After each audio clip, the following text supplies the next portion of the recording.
Oi,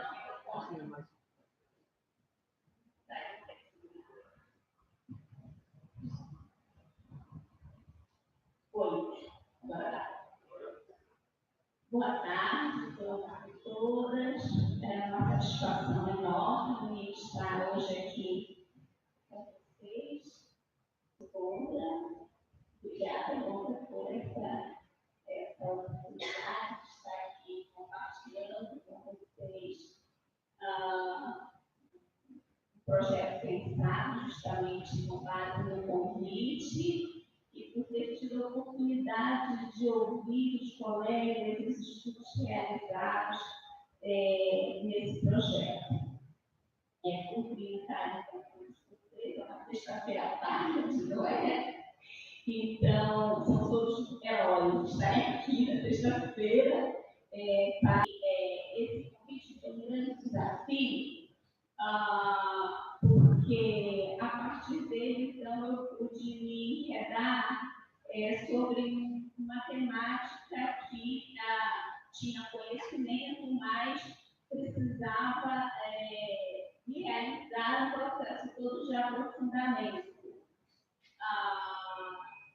Na verdade, esse aprofundamento ele decorre da necessidade de estar refletindo sobre aquilo que o Luciano colocou no primeiro dia, que é o que nós fizemos conosco, né? O que a gente fez com a gente para chegar onde nós chegamos. E toda essa angústia, esse sofrimento coletivo de parte da população brasileira diante da situação política que a gente vive hoje, consternados com a situação a que a população brasileira tem que passar diante desse governo que nós temos aí. Então, assim, eu pensei nessa fala a partir dessa angústia muito situada, muito localizada no nosso presente, né? Então, o nosso tema é a independência perdida, reflexões sobre educação, ideário cabano, Grão-Pará da América Portuguesa, 1755 a 1840. Então, a centralidade da discussão vai estar mesmo em cima da revolta dos cabanos, que eu considero mais pertinente chamar de movimento cabano. Alguns estudiosos da história da Universidade Federal do Pará identificam como uma revolução cabana. Enfim, há várias denominações para o fenômeno que aconteceu, histórico que aconteceu entre 1835 a 1840, onde vai estar um fenômeno histórico, um acontecimento histórico, que vai estar diretamente relacionado com a questão da liberdade. E colocando, então, no contexto da liberdade, a situação do Pará com relação à independência do Brasil. Há uma publicação, eu diria, ainda tímida sobre o assunto, mesmo no Pará, mas que nos últimos anos tem adquirido um certo aprofundamento. Os documentos sobre a cabanagem eles se encontram bem preservados no arquivo público do Pará, acessível a todos que lá quiserem obter contato com esses documentos. Mas, sem dúvida nenhuma, é preciso aprofundar a temática.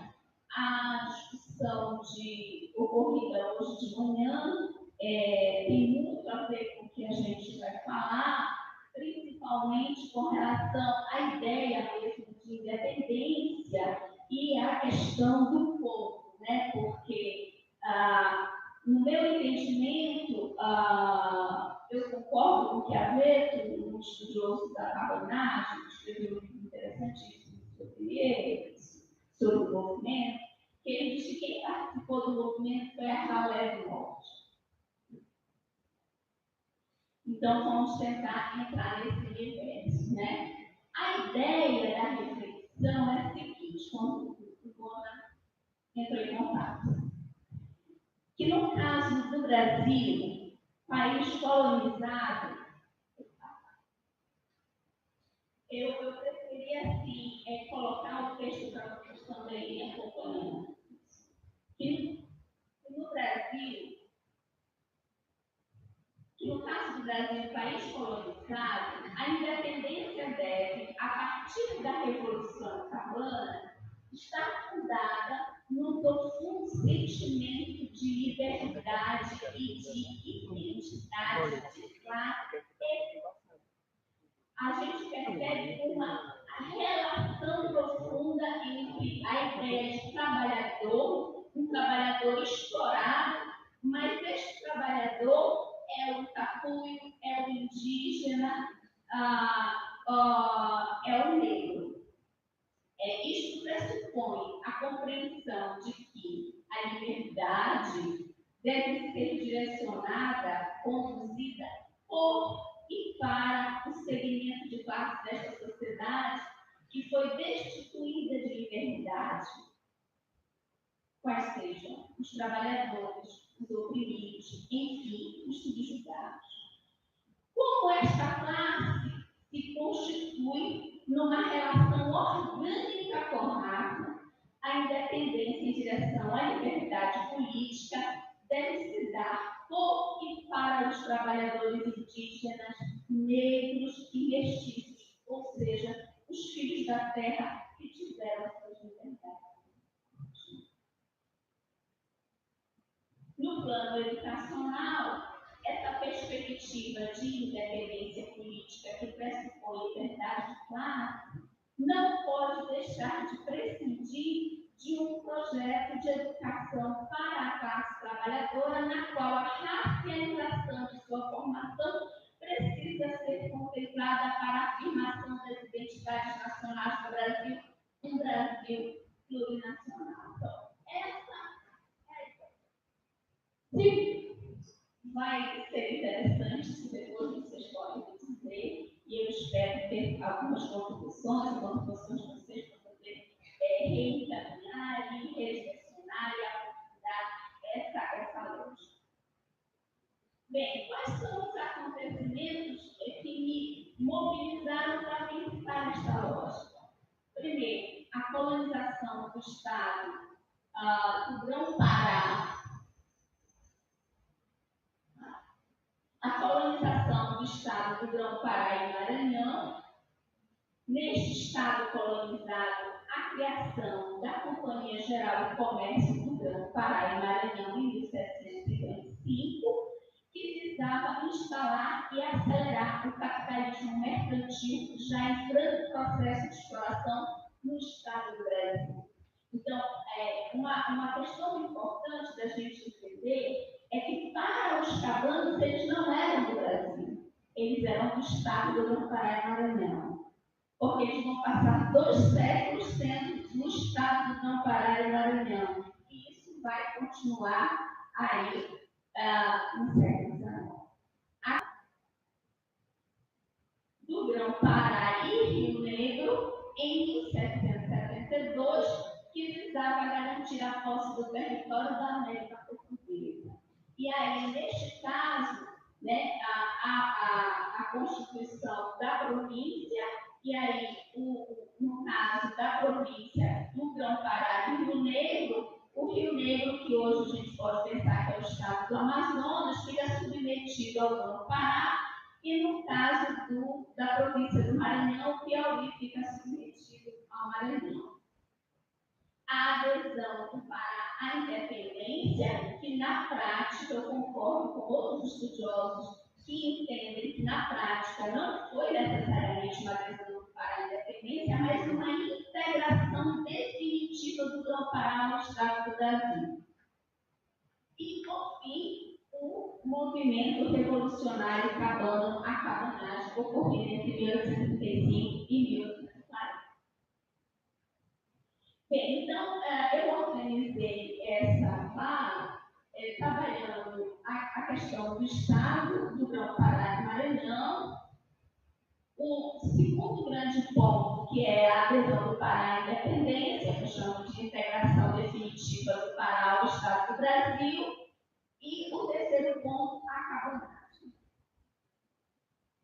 Não esteve sob a administração de Francisco Xavier de Mendonça Hurtado, que viveu de 1700 a 1769, capitão-general e governador do Estado do Grão-Pará e Maranhão, irmão de Sebastião José de Carvalho e Melo, o Marquês de Pombal e Conde de Oeiras. Sua missão era garantir a demarcação do território, segundo as delimitações previstas no Tratado de Madrid, colonizar os espaços inabitados do Foz do Rio Amazonas, até porque a demarcação por si não garantia o domínio português, era preciso ocupá-lo, e para isto a presença dos indígenas era imprescindível. Proteger a região de invasores e manter sua integridade, além de ampliar as reservas financeiras de Portugal com a extração das drogas do sertão. Então, basicamente, amando e a partir das orientações do seu amado irmão, como ele diz nas suas cartas, né? O seu amado irmão, o Marquês de Pombal. Então, aí, nesse período, a região estava submetida a ações de dois grandes grupos: os brancos portugueses leigos, os colonos leigos, e os colonos missionários que disputavam a escravização dos indígenas. Na luta. Não, estou falando. Volta.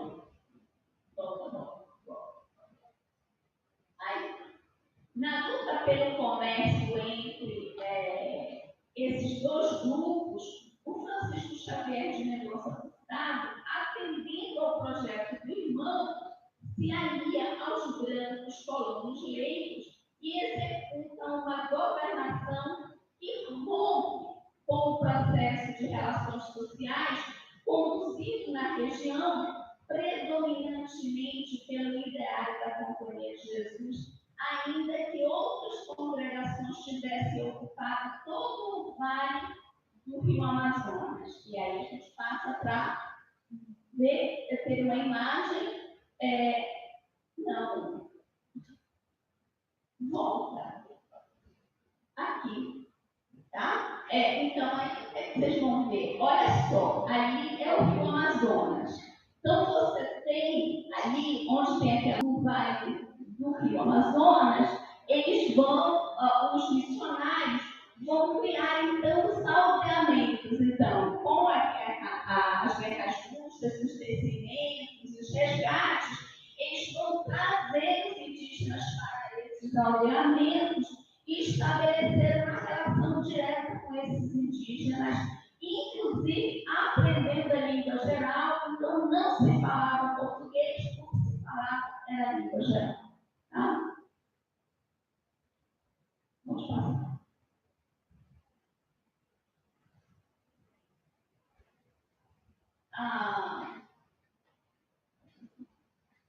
Dentre as mudanças, primeiro, a Lei de 7 de junho de 1755, que extinguiu, entre muitas mudanças importantes, o poder dos missionários sobre os indígenas.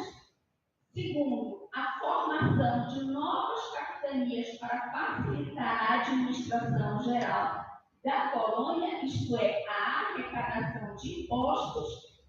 3. A criação da Companhia Geral do Comércio do Grão-Pará e Maranhão, esta última ação fundamental para intensificar a presença de escravos negros e seu uso como mão de obra na Amazônia.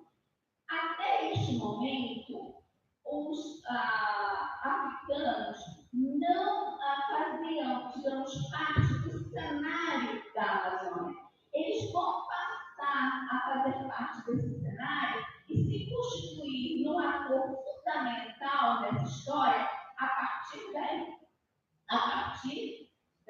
Companhia Geral de Comércio do Pará e Maranhão, que vai negociar o ingresso, então, dos escravos nessa região via Maranhão. As ações de Francisco Xavier de Mendonça Furtado vão provocar fiscalização do nosso compositor jesuíta. Então, aí a gente vai ter um certo rompimento e isso vai causar uma mudança significativa na região. Porque se até então você tinha, a partir dos missionários, um certo controle sobre os indígenas, a partir de então, isso vai se perder com a expulsão dos jesuítas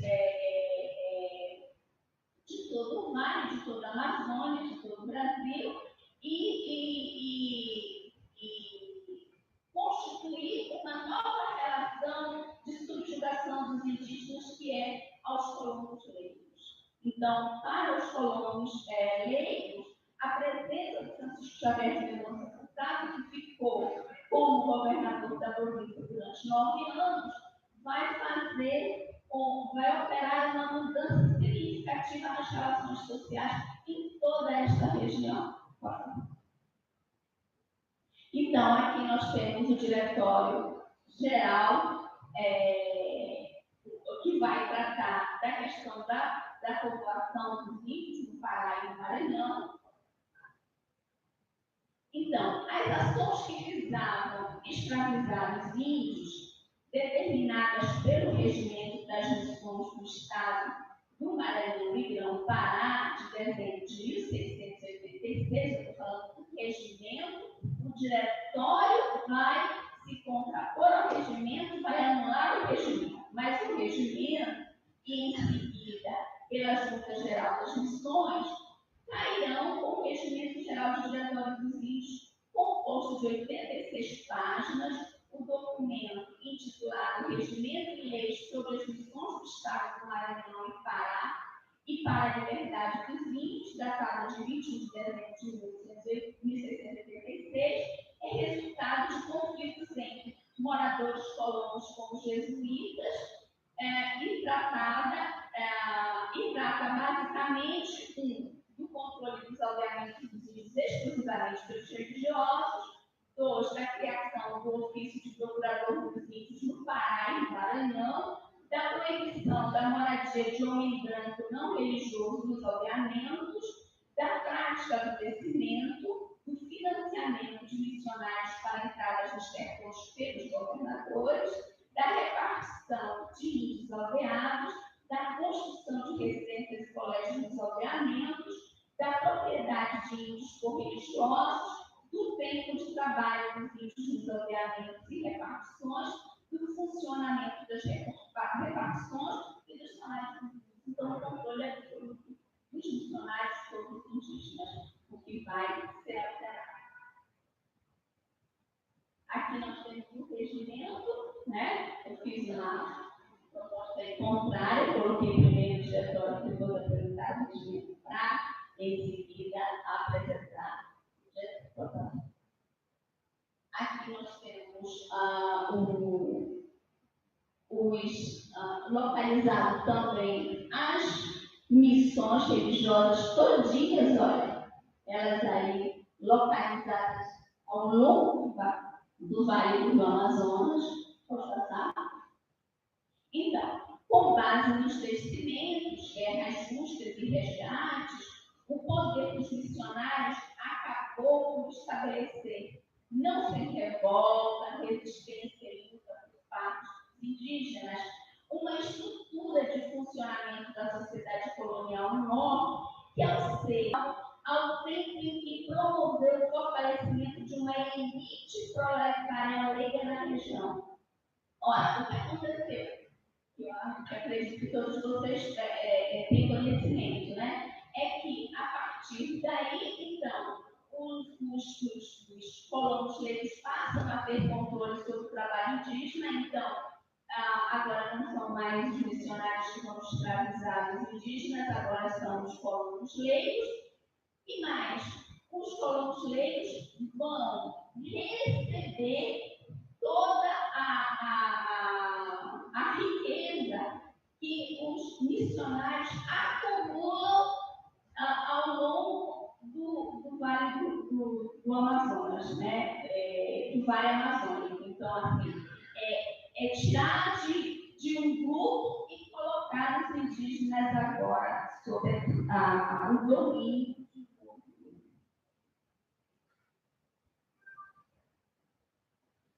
Em relação aos indígenas,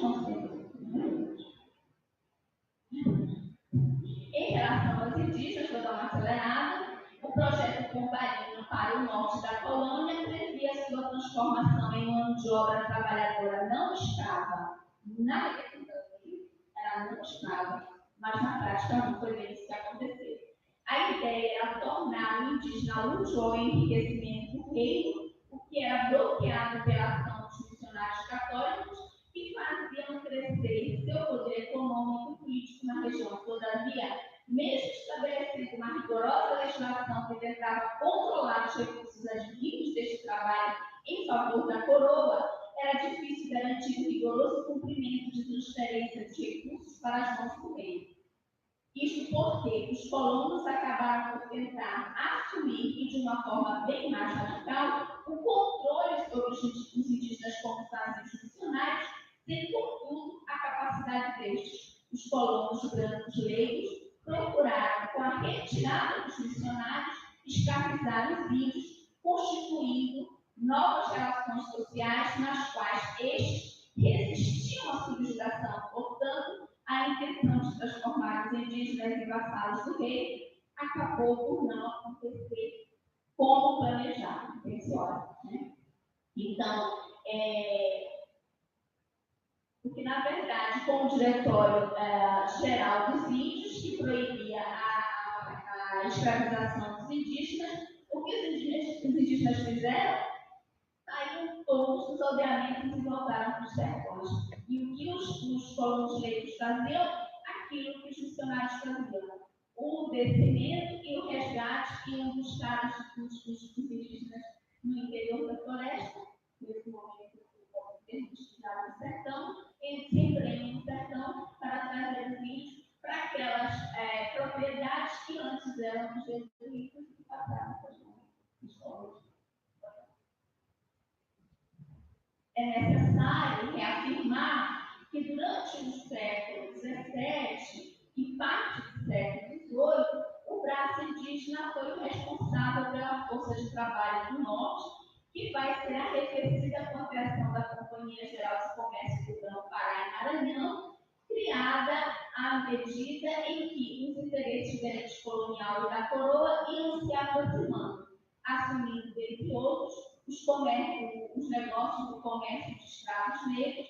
A companhia adentrará o uso de mão de obra escrava negra na Amazônia. Aí o que acontece? Começa a entrada dos negros na região. Esses negros também vão se aliar aos indígenas e eles vão então se aquilombar e vão se amocambar no interior do sertão, e é essa população aliada aos indígenas que vai realizar então o movimento tabu. Até porque, e também os tapuios, que considerada a miscigenação, né, de índios com os brancos, isso estava previsto no Diretório Geral dos Índios, quando lá consta que o rei ele era favorável ao casamento entre os índios e os brancos para formar um novo grupo dentro da região e, a partir daí, então, garantir com a formação de famílias o controle do espaço amazônico.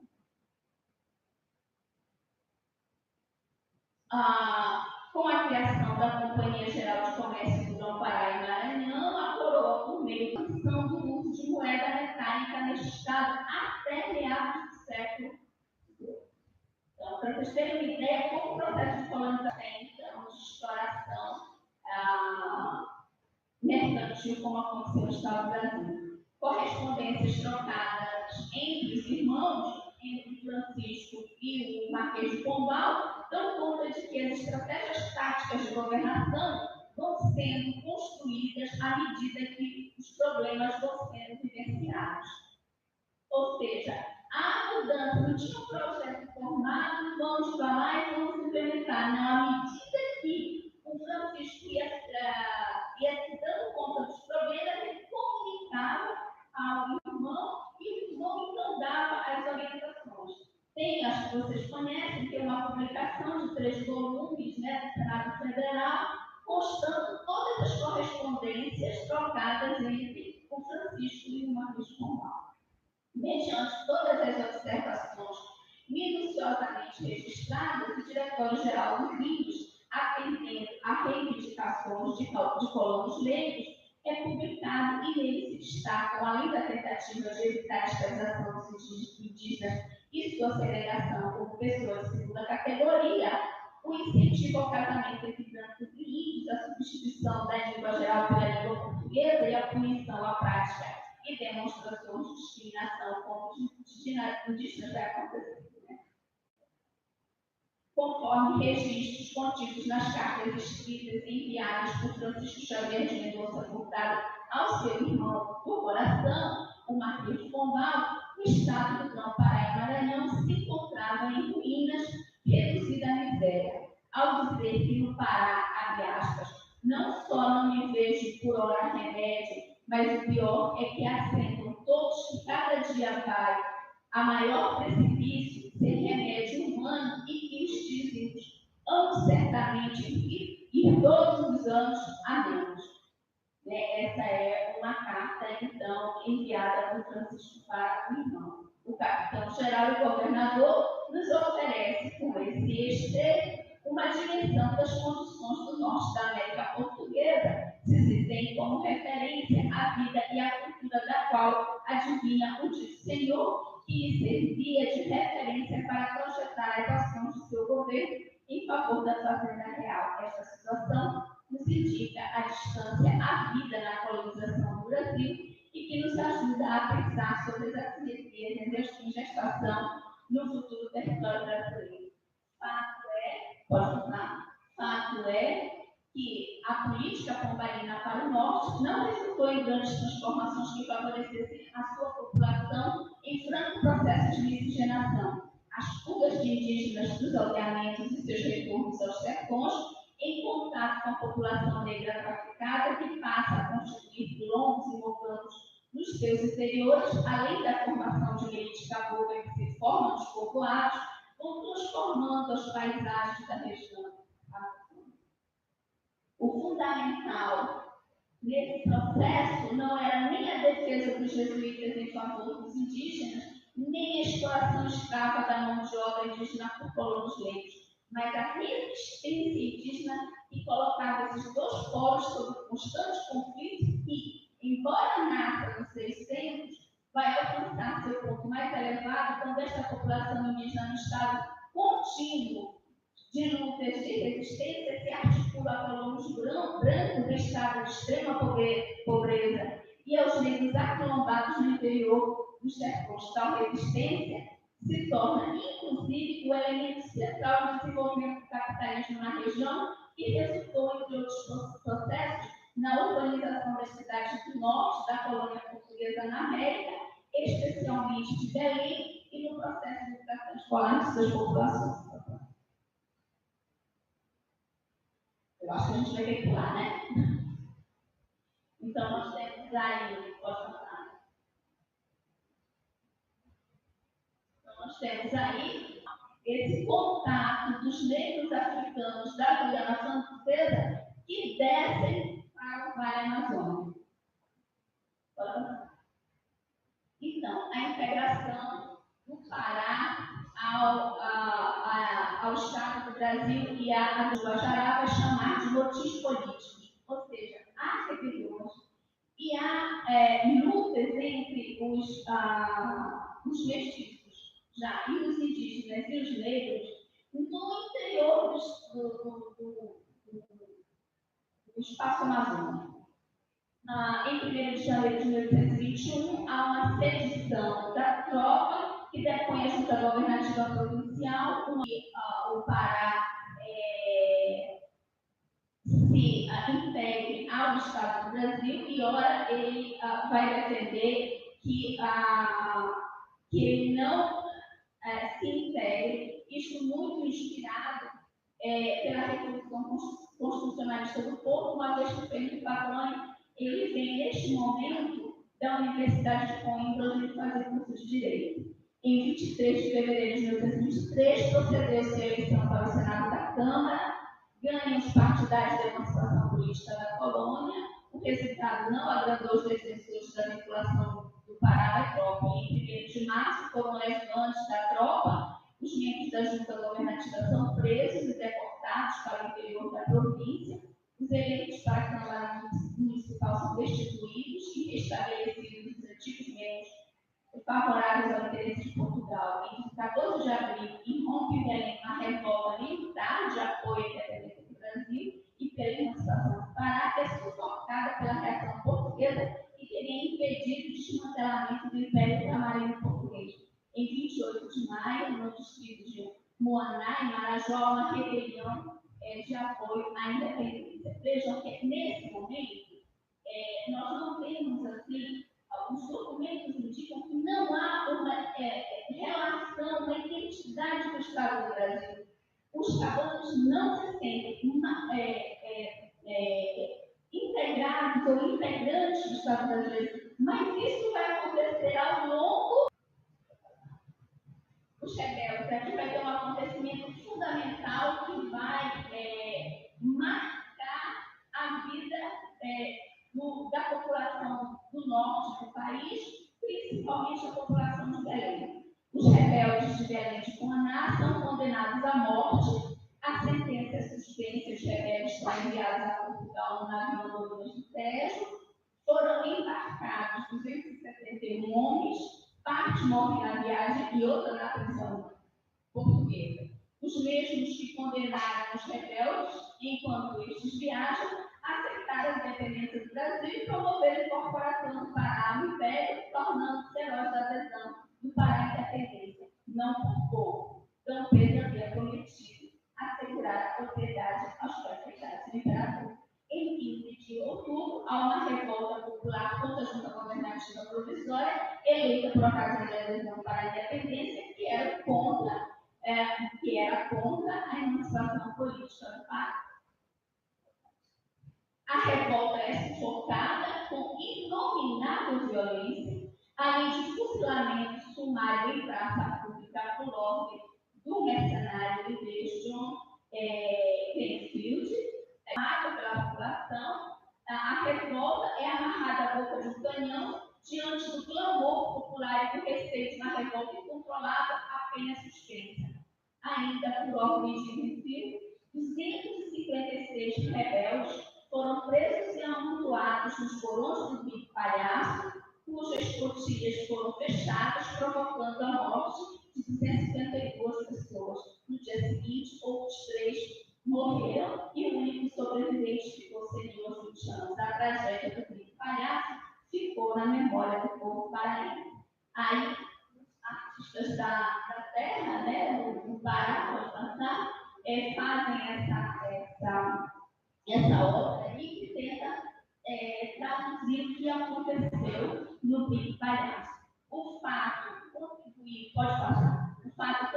para que o povo deixasse de acreditar nas autoridades, muitos com receio do que isso poderia acontecer se embrenharam no Império Conde Beja Marajó e Moaná.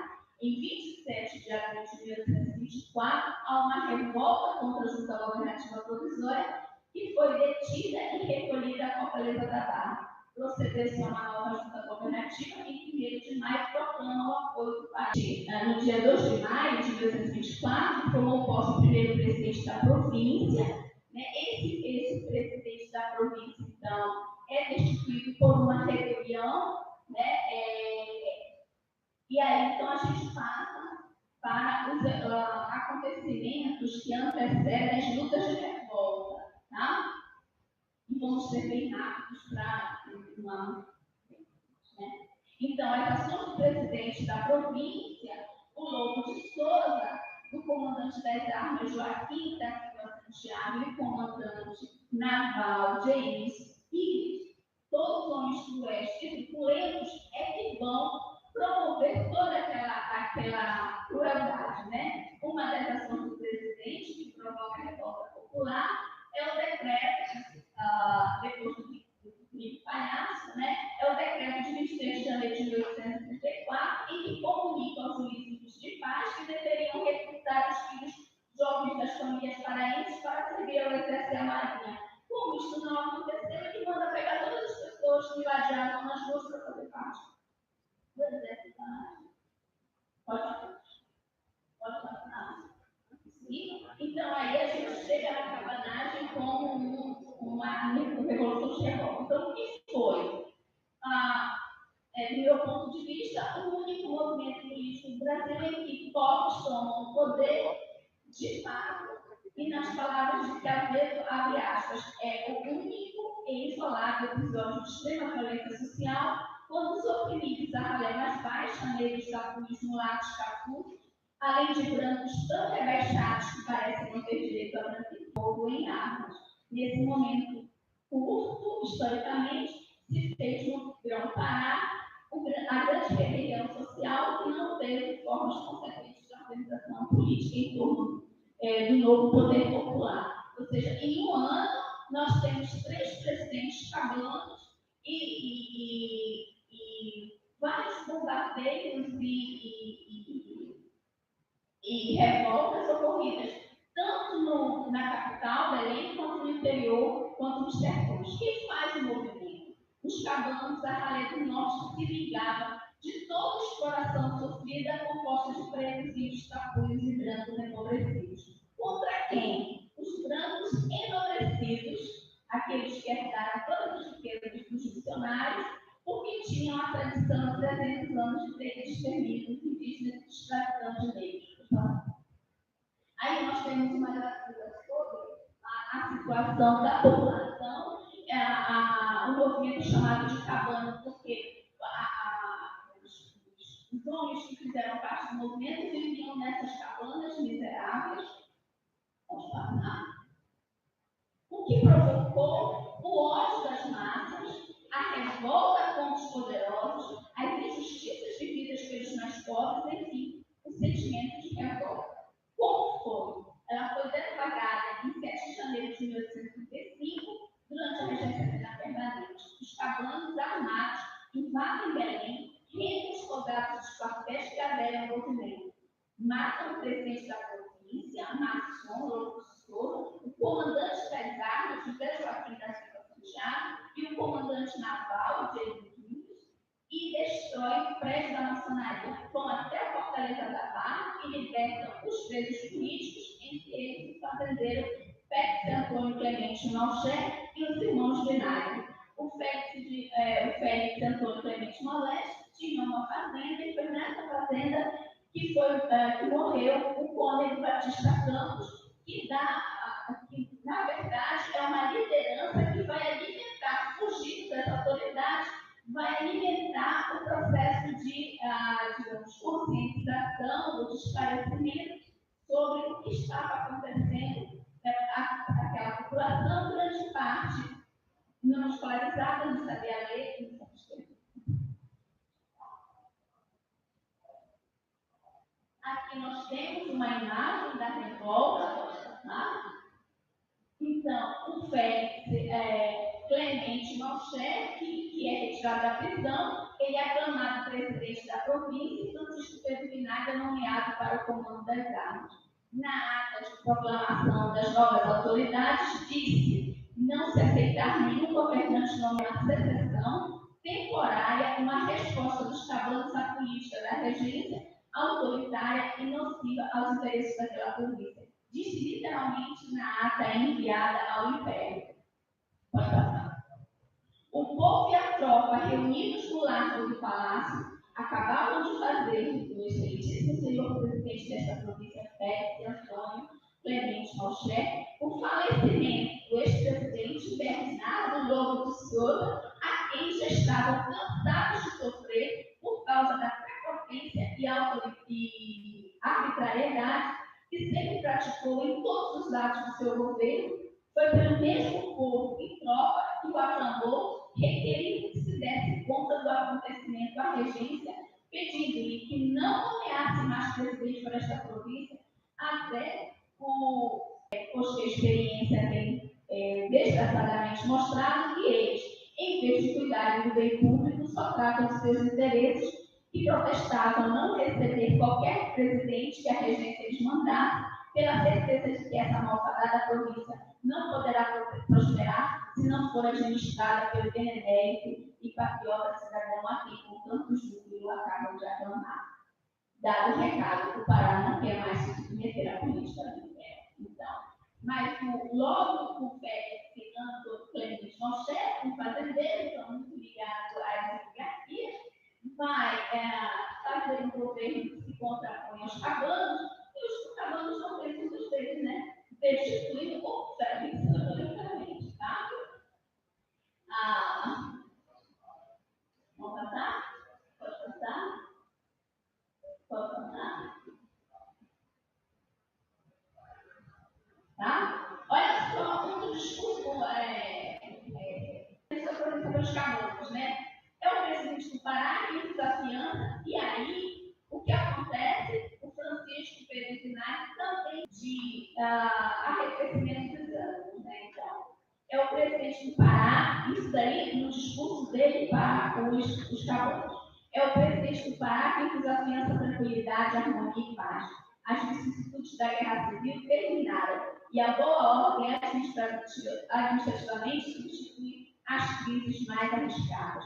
Viva a religião católica apostólica romana, viva o povo e a tropa paraense, amigo do sossego e tranquilidade da pátria. Então, a política de Francisco Pedro Vinagre de desarmar o povo deu um novo suspiro às velhas oligarquias que se sentem seguras para voltar ao poder. Vamos contar. Há muitas lutas de revolta, né?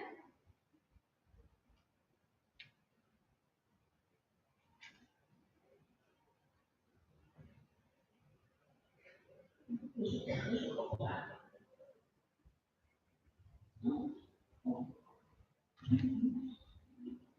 Gente, eu vou ter que pular, infelizmente. Bem, o que acontece? Há muita atrocidade para assumir um presidente nomeado pela regência, né? Mas o que acontece? Mesmo depois da conciliação, há de novo o aprisionamento das lideranças cabanas, e por conta disso, os cabanos voltam a se rebelar e a bombardear a cidade de Beirute. Então, os combates duram 9 dias para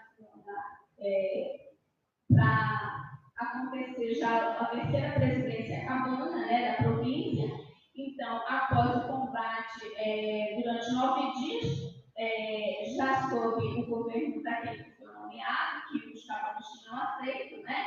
A cidade é toda bombardeada. Finalmente, no dia 22 de agosto, Manuel Jorge Rodrigues reconhece a derrota e foge na madrugada do dia 20 para um navio de esquadra. Mais uma vez, os cabanos assumem o governo.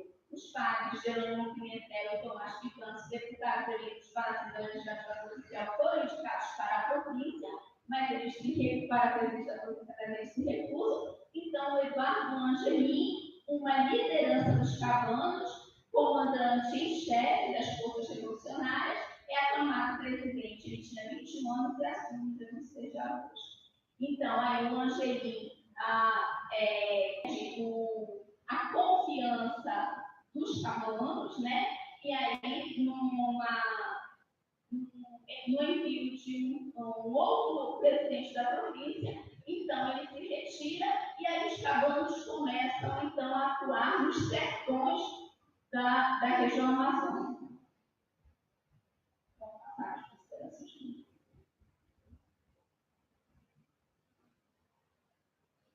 Do ponto de questão da educação, de um projeto de educação, que nos indica o movimento Cabana. A necessidade de um projeto de educação plurinacional para o Brasil, que consiga dar conta de realizar processos de educação que verdadeiramente afirmam as diferenças de desenvolvimento histórico do território brasileiro. Romper com a ideia de unidade nacional se faz urgente, unidade territorial não pode ser entendida como unidade nacional. Que ele seja esse projeto no âmbito da educação pública articulado às necessidades produtivas, a classe trabalhadora hoje retornando à condição de extrema pobreza, e na prática, no chão da escola, os processos pedagógicos se fundamentam numa perspectiva fortemente crítica. Mais do que nunca precisamos implementar o Freire, isto é, formar para a consciência crítica, assim como uma pedagogia para o esclarecimento com uma a dor,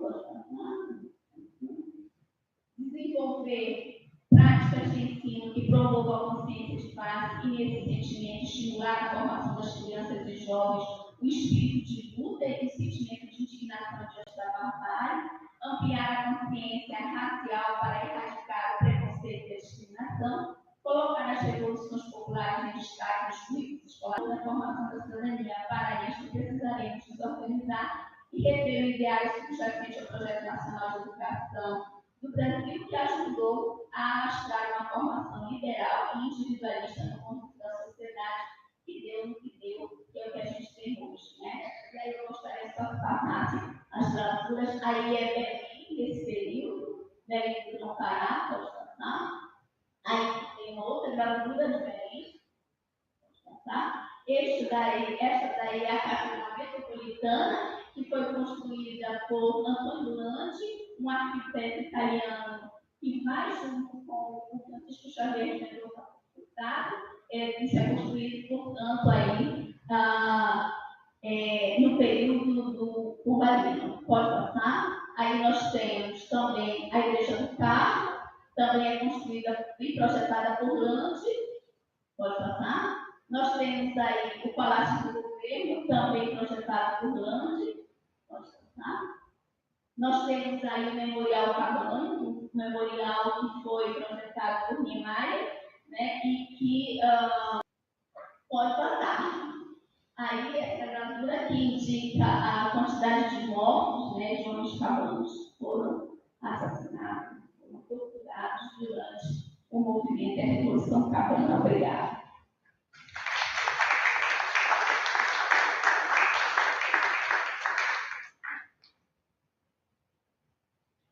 Agradecer a professora Sônia e agora passar a palavra ao professor Victor.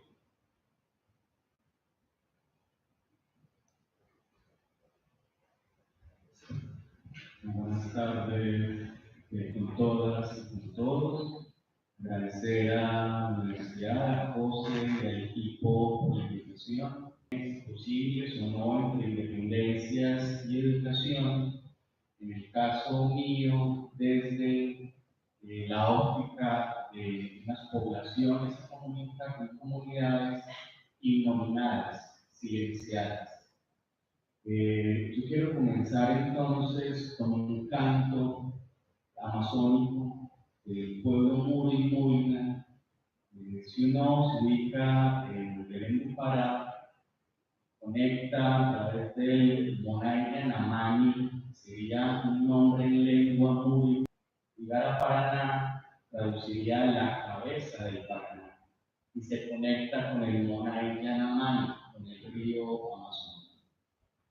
Entonces, quiero también reconocernos en este canto como hijos e hijas de rebeldes, revoltosos, que cantan y que debates de transiciones civilizatorias. Y este canto es una creación personal a partir de ser adoptado por el pueblo Murina desde hace algunos años.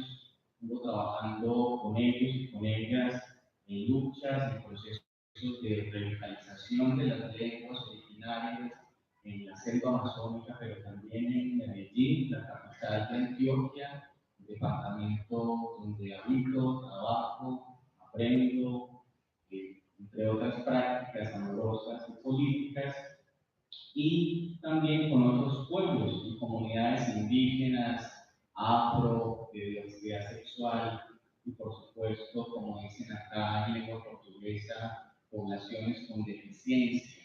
En castellano sería discapacidad. Es una alerta en torno a eso.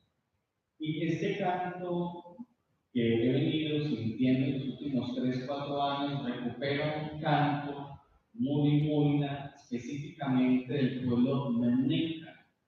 Menica en castellano traduciría una pregunta. Entonces es un pueblo que en su nombre tiene la pregunta, y la pregunta es ¿qué? Menica es ¿qué? Y esta pregunta también evoca uno de los relatos de origen de los pueblos amazónicos, al que retornaré al final de la presentación. Y este canto originalmente es transmitido de una era a otra, dicen ellos, como una práctica de educación ancestral, digamos en el lenguaje moderno.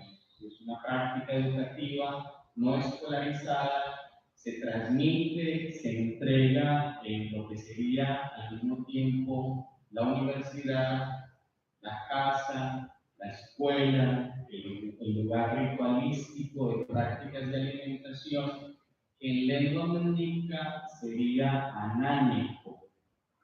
Anánico, para hacer equivalencias homeomórficas, sería todo esto: universidad, casa, espacio de alimentación, y se transmite hasta donde sabemos desde el origen de la creación.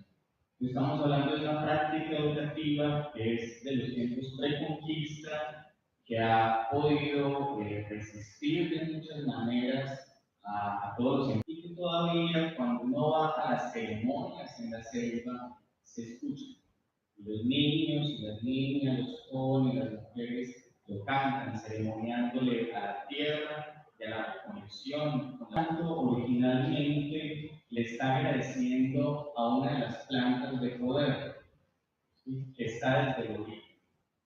Entonces voy a cantar con esa pequeña introducción muy apretada. Nyuerai Gaitan, Fuegorai Gaitan, Nyuerai Gaitan, Fuegorai Gaitan, Mapiteto, Kipainan Tepika, Ninomo, Kuyen, Kakatinen. Y así pudiéramos seguir cantando y danzando unas 3 horas, aproximadamente entre 100 y 300 personas, en una noche de ceremonia, en la anánica, y en diciembre, pues, y este joven con Aitai hacía parte de la ceremonia. Quiero dejar entonces por allí este canto, esta invocación a estas energías originarias del Amazonas, conectándome con el Amazonas brasilero, y también como una práctica que está en contra del silenciamiento y de la invisibilidad, a propósito de la respuesta de Carlos y de Lucia esta mañana en el pregunta.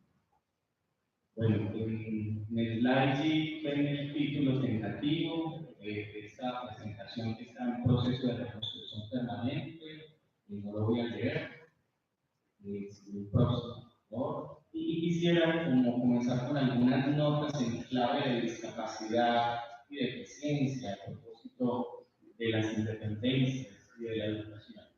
El primero sería una cantidad histórica importante: es que el siglo XVIII y el siglo XIX no construyó el concepto de discapacidad ni el concepto de deficiencia. Es una construcción de finales del siglo XX, paulatina, sobre todo a partir de la confluencia que se va ratificando internacional a través de una convención.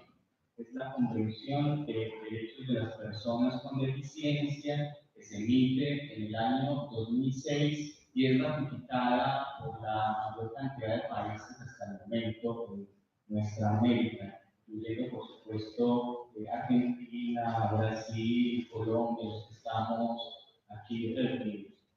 Entonces, teniendo esta claridad, sí, que es histórica, por supuesto, el siglo XIX construyó otro concepto ¿sí? El concepto de anormales. Lo construyó, como casi todos y todas sabemos, por lo menos desde una lectura Foucaultiana y postfoucaultiana, en las ciudades, en la producción de saber psiquiátrico, del alienismo. Sí, George Camillien nos ha ayudado mucho a entender esta construcción del concepto anormal también, la genealogía de los anormales que hace Foucault, en donde reúne, por supuesto, figuras anteriores para ese pequeño lugar del mundo que se globalizó, empeoró y que llegó de una manera transatlántica también a nuestros países de múltiples maneras en tiempo, que voy a intentar compartir de algunas reflexiones. No aparece discapacidad y deficiencia, aparecen normales, aparecen otras figuras, pero a lo largo de la palestra sí va a aparecer el concepto de discapacidad y deficiencia. La segunda nota que me parece importante, como un desafío, vuelvo y reitero, a partir de la invitación de José Gondra, tiene que ver con buscar cómo se ha traducido la cuestión de la independencia o las independencias en los estudios en discapacidad. No en historia de la educación o solo en historia de la discapacidad, sino en las luchas de los movimientos sociales, en los estudios disciplinares en discapacidad.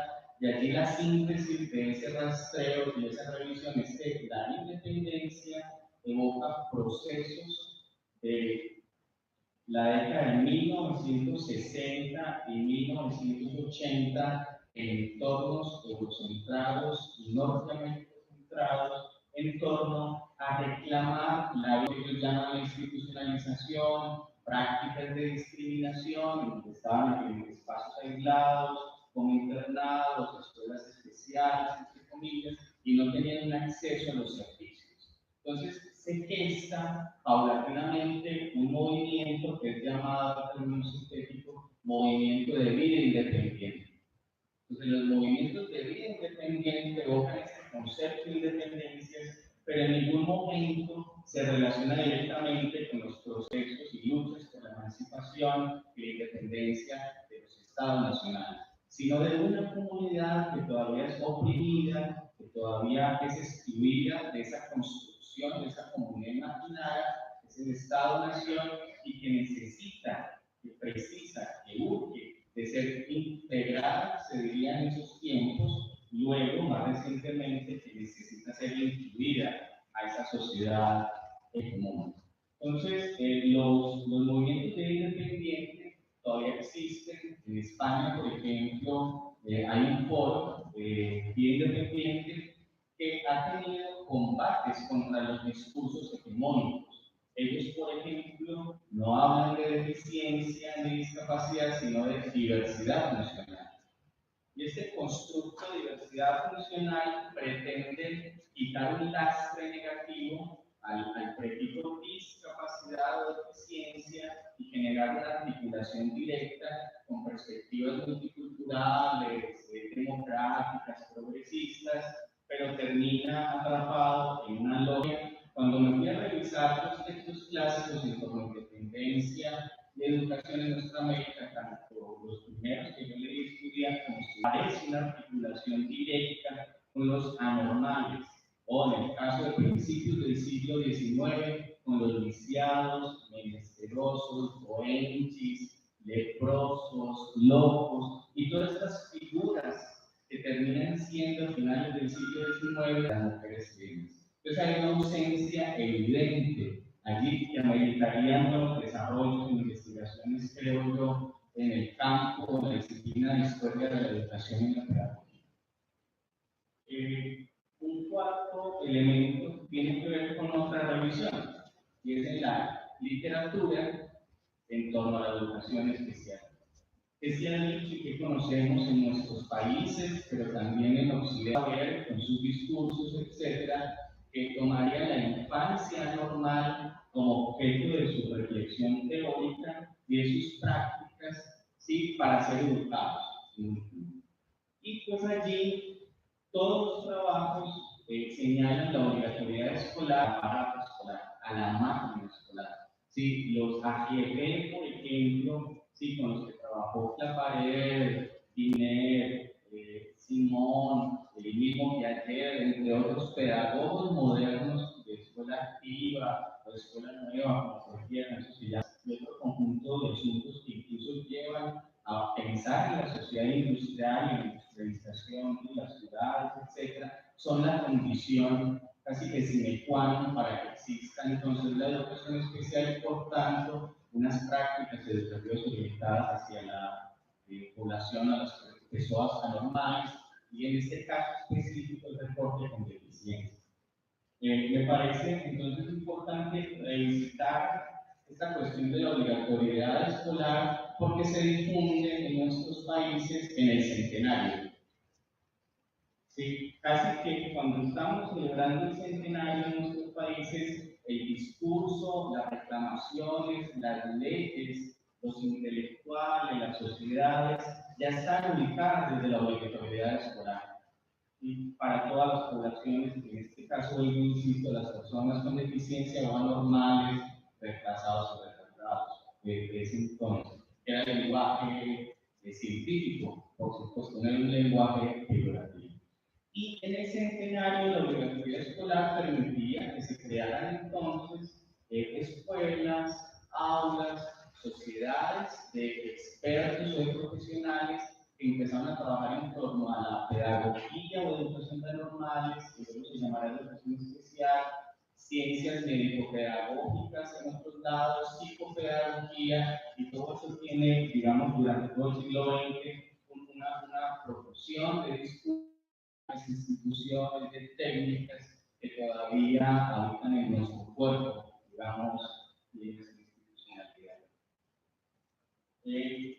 También recordaba cuando hace 18 crítica que no reprodujese una historia lineal de datos, cuáles eran las fechas de las leyes, etc., y una historia social, sino una historia desde la práctica pedagógica, desde el jurídico, digamos, es el anclaje teórico, metodológico, epistemológico, y queríamos un país entre los liberales radicales y los conservadores, mientras que en otros países, a finales del siglo XIX y principios del siglo XX, se estaba constituyendo la obligatoriedad escolar, ¿sí? El Estado docente, en Colombia estábamos a la inversa. Y es un debate, por supuesto, que recuerda las tensiones entre la Iglesia y el Estado, y se termina constituyendo lo que yo llamo el Estado no docente entre 1886 y 1930, que sería el contexto social y discursivo para que se den las primeras experiencias de educación de anormales en el país. Entonces, queríamos ir antes de ese tiempo y revisamos las gacetas, los periódicos de medicina antes de 1870, los periódicos y los manuales, y no aparecían explícitamente ninguna alusión a los retrasados, a los anormales en ese corte. Sí, o sea, no estaban nominados, estaban invisibilizados desde el discurso, por supuesto. Temáticas que daban orden, digamos, a las cuestiones de la reforma escolar de Bolívar, de Santander, esos próceres que tuvimos en el país, en la Gran Colombia, había otras discusiones más interesantes. Entonces, recordaba ese hecho porque el corpus documental para este problema de las independencias y la educación se ha venido ampliando desde que me llegó la invitación hasta hoy. Y entre estas fuentes no están solo las convencionales, sino también historia oral, guía, narrativas, relatos de vida de educadoras especiales, una de las investigaciones en las que trabajé, y también los relatos de origen, de relatos cosmogónicos de los pueblos olímpicos. Y allí entra el canto, Nueva Italia, por ejemplo.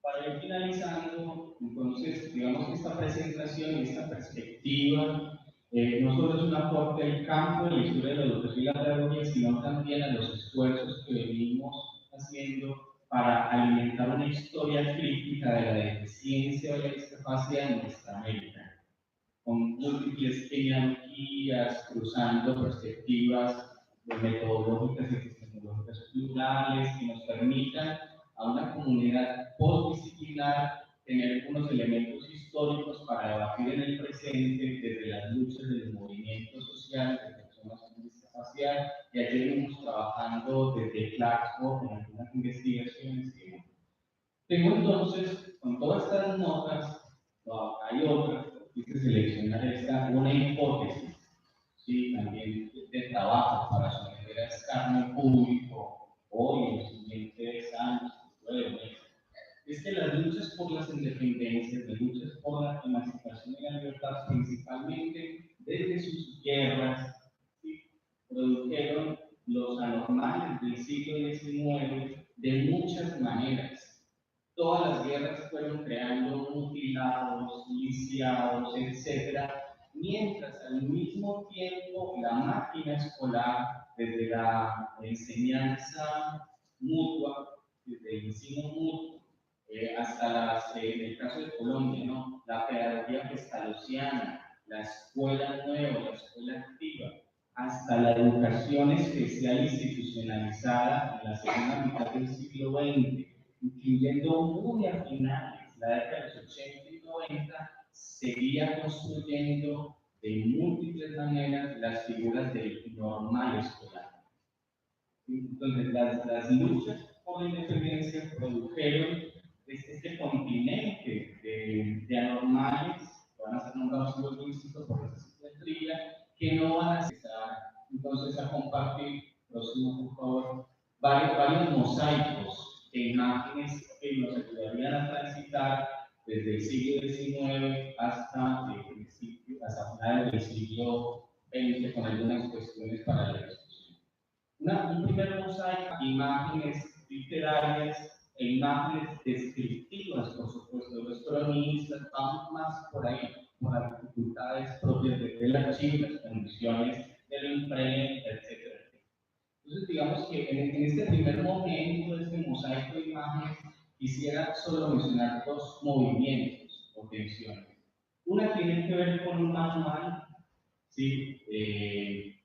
De mediados del siglo XIX, José María Triana, un maestro de escuela normal en Bogotá, la capital de Colombia, al que le es encomendado intentar institucionalizar la escuela castellana, sí, sin mucho éxito, porque durante todo el siglo XIX seguimos siendo un estado de guerras por las escuelas. Así es conocida la historiografía educativa colombiana desde 1876. Entonces, en ese contexto era muy difícil crear las escuelas que se mantuviesen, las casas de educación, etc. Y allí José María Triana le hace una crítica al método lancasteriano e introduce por primera vez no una relación entre el maestro y el manual como un reproductor del método, sino el maestro como un productor de saber pedagógico. Porque le enseñan de pedagogía en 1845. Habría que recordar que era pedagogía del siglo XIX en Colombia y las diferencias con los otros países. Y en ese giro, en ese manual, que no es un giro menor, José María Triana le tiene una crítica mortal, a nuestro entender, a la casa, el modelo de la casa. Consiste en que los niños no pueden, como monitores, no pueden gobernar a otros niños. La que desde una lectura de gubernamentalidad, esa imposibilidad de que los niños sean gobernados por los niños, indica que el maestro de la escuela normal, que era una réplica estructural de la escuela primaria, tenga un saber distintivo, que sería en este caso nuestro el saber pedagógico, y que el niño se vuelva un objeto de la pedagogía.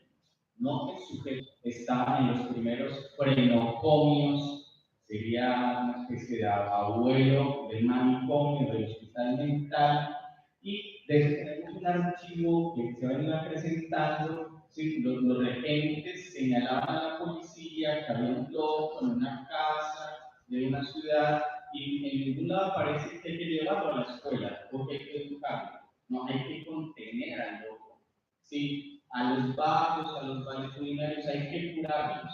Entonces aparece sintéticamente en este mismo tiempo unas prácticas de encierro, prácticas de destierro y prácticas de expulsión del sistema escolar.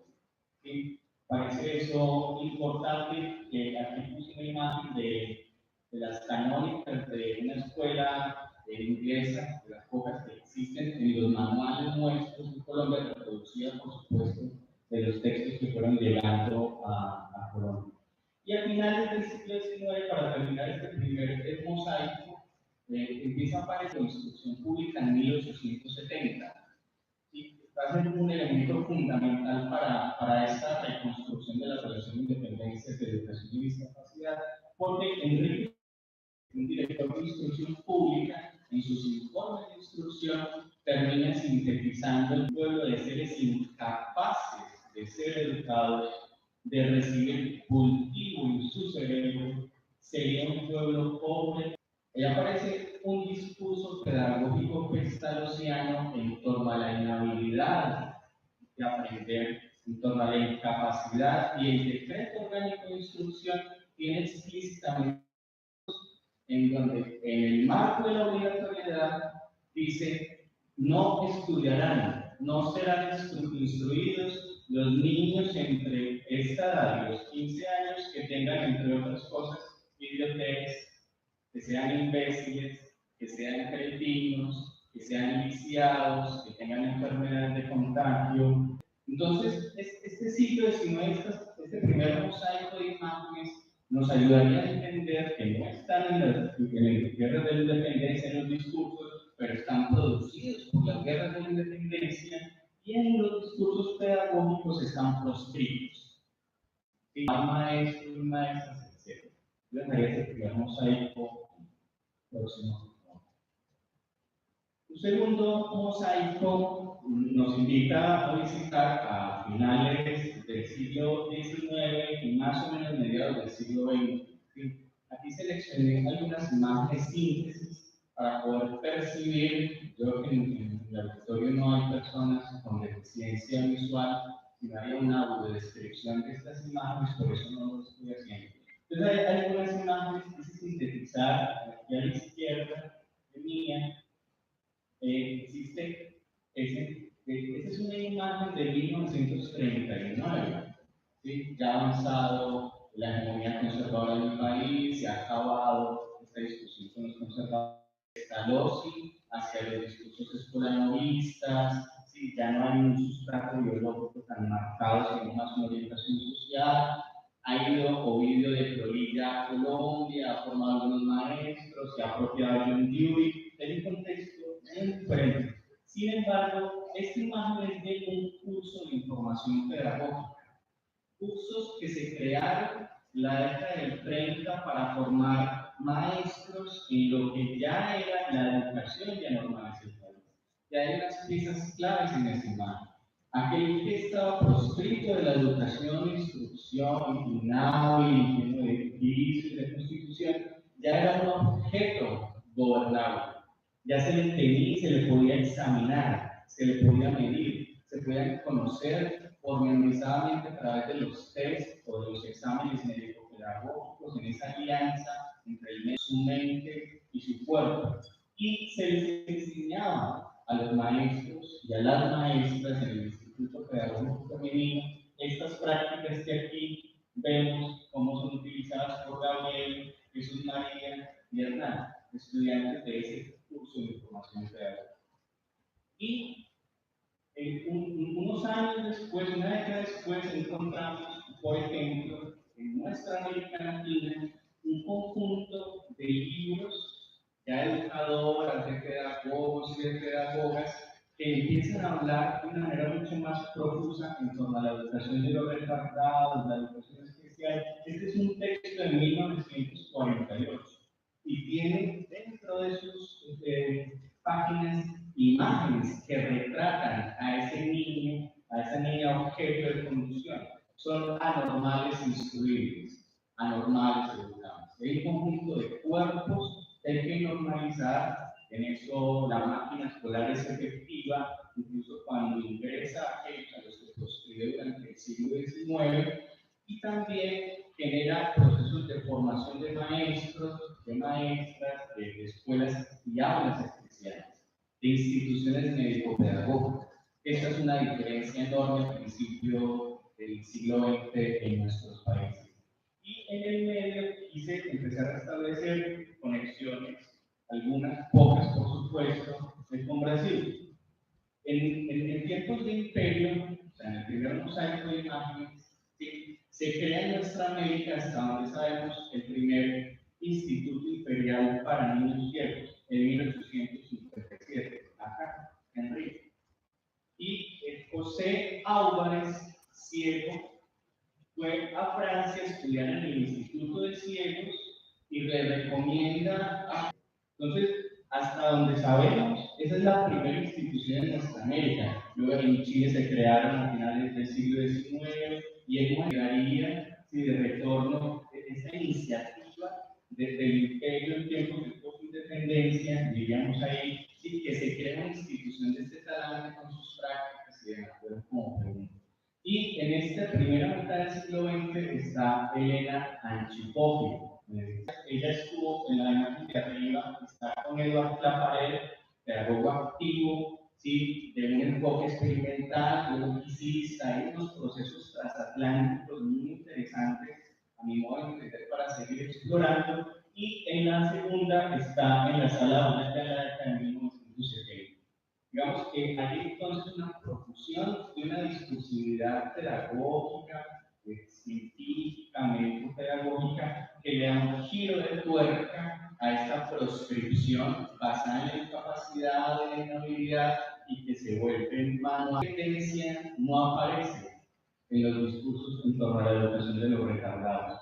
Aparece un discurso orientado a que se asimile como un elemento útil a la maquinaria industrial. Los anormales pueden educarse, sí, como mano de obra. Para que próximo, por favor. Tendríamos un tercer mosaico de imágenes que hace estructuras nacionales, un discurso de la posguerra, de la internacionalización de la educación especial, ¿sí? Vía Special Education, sobre todo muy impronta, muy marcada del mundo anglosajón, ¿sí? Es en el marco de la expansión de estas perspectivas negativas.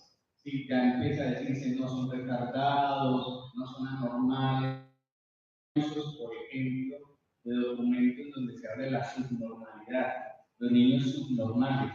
En eso vuelvo y remarco esta cuestión de los excepcionales que trae Elena, sí, sería tal vez una opción, una alternativa para pensar en otros deberes de la educación. Entonces acá tenemos dos imágenes del periódico El Colombiano, un periódico conservador de 1963, la Escuela de Ciegos y Sordomudos, que es creada en Medellín en 1925-1928 y que hasta hoy existe. Todavía es institución, igual que la institución Benjamín Constant, de ustedes, que es este Instituto Imperial de los Niños Ciegos, todavía existe. Son instituciones que fueron creadas en el siglo XIX, principios del siglo XX, que todavía existen y producen discurso, educan, etcétera, etcétera. Allí tenemos una radiografía de esos cuerpos, el mobiliario, y aparecen otros elementos que van a estar más orientados a la independencia del sujeto y la autonomía del sujeto. Por ejemplo, el braille. Si ustedes perciben la imagen de la Escuela de Ciegos y Sordomudos, que ahí están leyendo. Estos debates de las independencias en torno a la lectura, la escritura, en un contexto local donde ya existía el sistema braille, donde ya se educaban a los niños ciegos, a los sordomudos, no hacen parte de las discusiones en torno al pueblo y la libertad. Ya en esta década del 60, del 80, el sistema braille, solo para dejarlo ahí, sí, hace parte de una reclamación de independencia y autonomía de la comunidad con discapacidad, de las personas con deficiencia que han sido excluidas del orden disocéntrico, llamamos, una sociedad a partir de la importancia del verbo, si esa función oculocentrista. Y al otro lado, traje un archivo, unas investigaciones narrativas que hicimos con maestras de educación especial en Medellín, en donde sintetizamos desde la voz de las actoras y sociales, educativas y pedagógicas, cómo cuentan ellas la creación, que es importante ellas, no hay educadores especiales en esta investigación, el magisterio de la escuela y demás, cómo fue creada desde la década del 60 hasta su disolución en la década del 90 y 2000 por estos giros desafíos en la integración escolar, la educación inclusiva y demás. Entonces, construimos un archivo visual con ellas. Esta es una clase especial, ¿sí?, de una escuela de un barrio popular en Medellín en la década de los 80. Es el archivo personal de Miriam Ramírez, que los permisos, por supuesto, de ella, no de la familia de los niños, no es posible. Y aquí no veo otra estructura de la gramática escolar. Mientras que la proscripción por la inhabilidad y la incapacidad no era posible, ni siquiera en las cartillas, en las pizarras de finales del siglo XIX y de principios del XX fueran adaptados para los niños y las niñas normales, ya este discurso empieza a transformar el aula y a crear materiales. Y entonces allí se renuevan estas perspectivas de la escuela activa, muy de corte de María Montessori, ¿sí?, y de su pedagogía de niños preescolares, que comienza, por supuesto, María Montessori fue el con los anormales en los asilos de sus países, y empieza a haber una riqueza didáctica. Quisiera reseñar en este mosaico que estas educadoras especiales plantean que lo especial es un potencial de la educación, ¿sí?, que no lo están segregando, sino creadas por las maestras, entre otros elementos. Y como un correlato de la década de los 70 y los 80 aparecen los discursos de las ciencias de la educación en torno al marginal. Aquí eran los marginados del sistema moderno normalizado. Y bueno, este sería ya nuestro elemento para la presentación. ¿Sí? Bericha es, hasta donde tenemos conocimiento, la primera mujer indígena con discapacidad intelectual en Colombia, que no hace parte de las antologías de las feministas, por ejemplo, porque hay una ausencia también de mujeres con discapacidad o de mujeres indígenas con discapacidad, que no hace parte de la historiografía convencional de la educación especial, ni de la educación, ni de la pedagogía, ni de la historia de la discapacidad. Esa fotografía con insignias literatos indígenas de mi país, ¿sí?, ya está a una alta edad, ya nació sin pies. Hace la singularidad de Bericha, indígena Uwa, que nace sin pies en una comunidad indígena que fue altamente explotada y acribillada en tiempos de conquista, en tiempos de república, en tiempos de independencias, sí, en tiempos de colonialidad. Y Bericha y su madre, que eran dos médicos ancestrales, Huajena, se diría en lengua Uwa, en lengua Ansabe, la lengua de esa comunidad en el país, y cuenta en su libro de 1992, quiero recordarnos, 1992, ¿sí?, que es titulado Tengo los pies en la cabeza. Es un título también importante para pensar.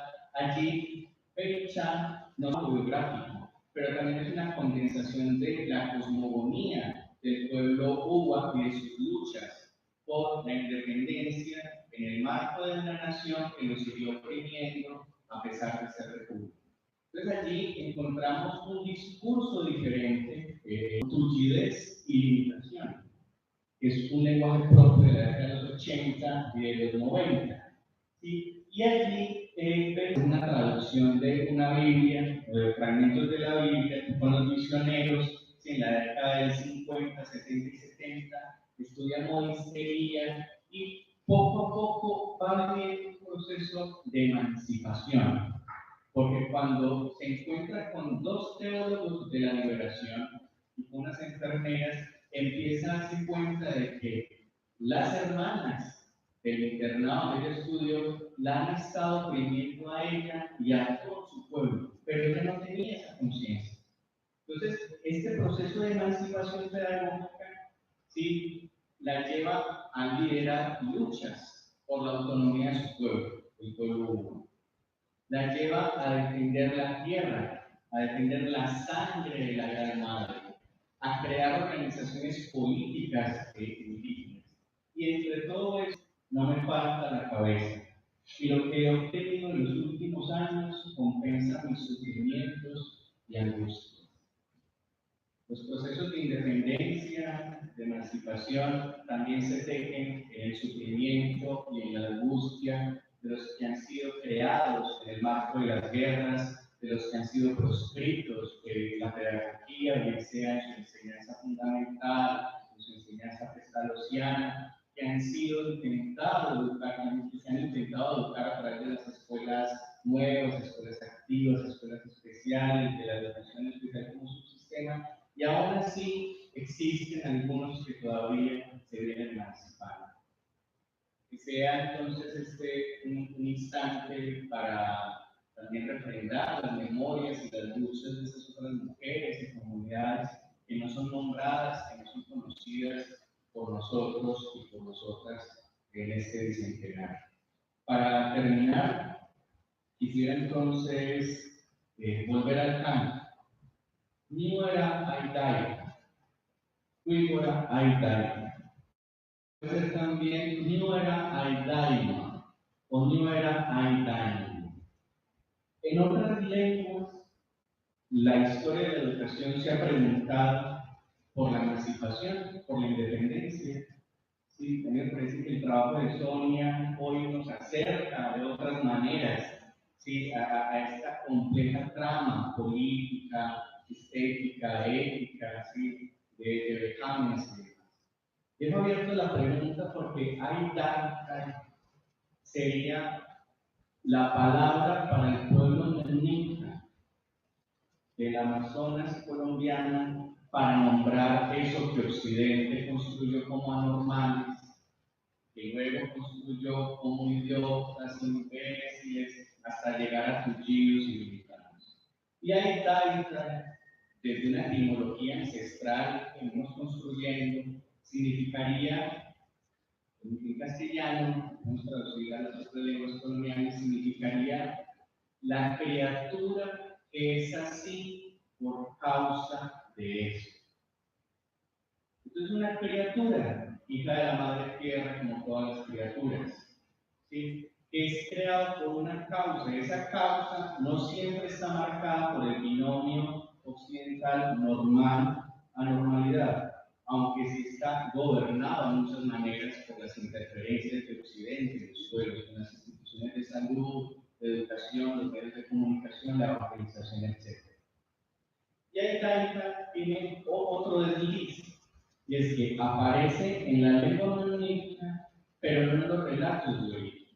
Y hay dos relatos de origen, uno que tiene que ver con el surgimiento de las lenguas en el Amazonas colombiano, y otro sobre el origen de las razas, o de los hombres, o de los pueblos.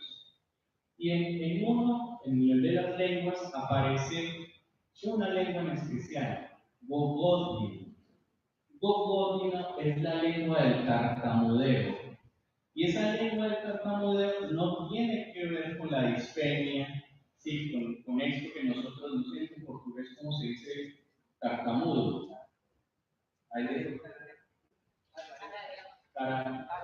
Tagarelo. No tiene que ver con eso, sino salió a explorar mientras se repartía el alimento. Y cuando volvió, tomó una hoja con algo que quedaba de alimento y la lamió, y había una abeja, y esa se volviera, que se tornara tartamudo y que su lengua fuera tan importante, tan legítima como las otras lenguas de la selva. Entonces allí tal vez no hay inferiorización de seres humanos, porque aquellos son normales y nosotros no, sino diferencias sustantivas. Y en el otro relato de origen de los pueblos aparece, en lengua, lo voy a decir en castellano, aparece el pueblo negro en su continente, el pueblo amarillo, el pueblo blanco y los pueblos del Amazonas. Entonces le preguntaba a Juan Cuilo, el mayor sabedor del Amazonas, ¿gente de Aitaica?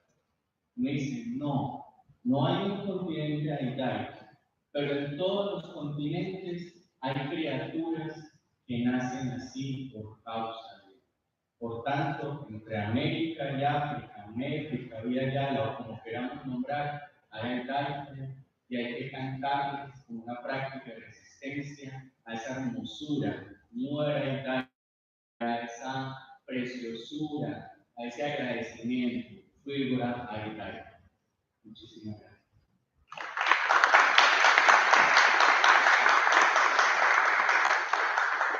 Obrigado, professor Vitor. E agora vamos à fala do professor Sérgio.